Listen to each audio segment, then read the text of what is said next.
Be ready, 5 seconds.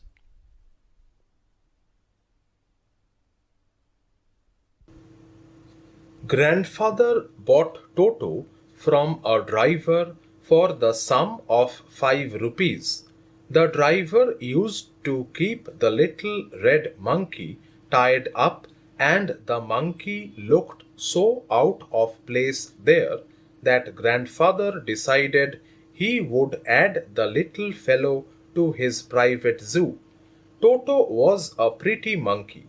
His bright eyes sparkled with mischief, and his teeth, which were a pearly white, were very often displayed in a smile that frightened the life out of elderly ladies.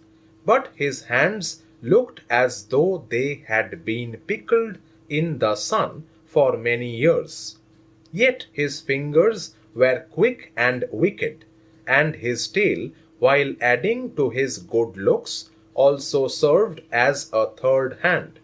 He could use it to hang from a branch, and it was capable of scooping up any delicacy that might be out of reach of his hands. Grandmother always fussed when grandfather brought home some new bird or animal. So it was decided that Toto's presence should be kept a secret from her until she was in a particularly good mood. Grandfather and I put him away in a little closet opening into my bedroom wall, where he was tied securely to a peg in the wall.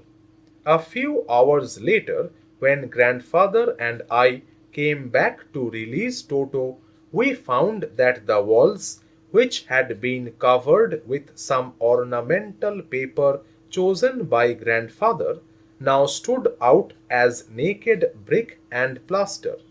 The peg in the wall had been wrenched from its socket, and my school blazer, which had been hanging there, was in shreds.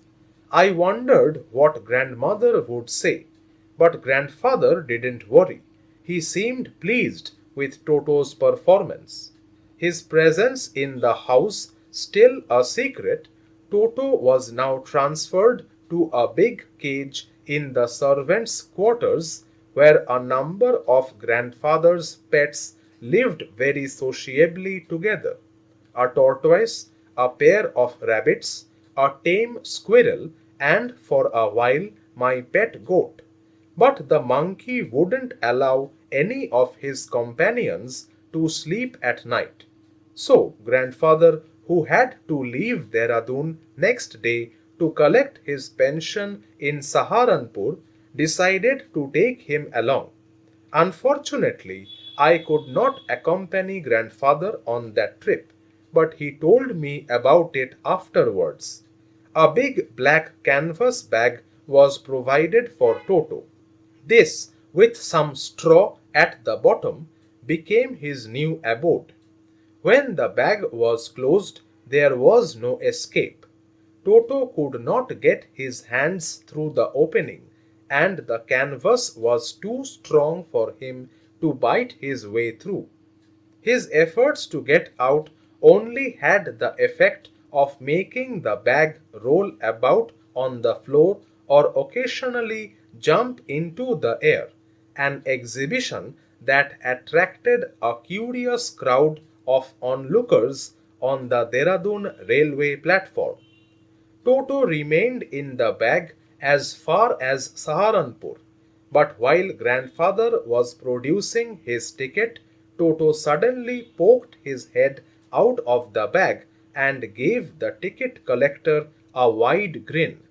The poor man was taken aback, but with great presence of mind and much to grandfather's annoyance, he said, "Sir, you have a dog with you.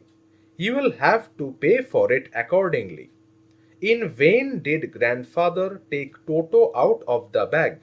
In vain did he try to prove that a monkey did not qualify as a dog. Toto was classified a dog by the ticket collector, and 3 rupees was the sum handed over as his fare. When Toto was finally accepted by grandmother, he was given a comfortable home in the stable, where he had for a companion the family donkey.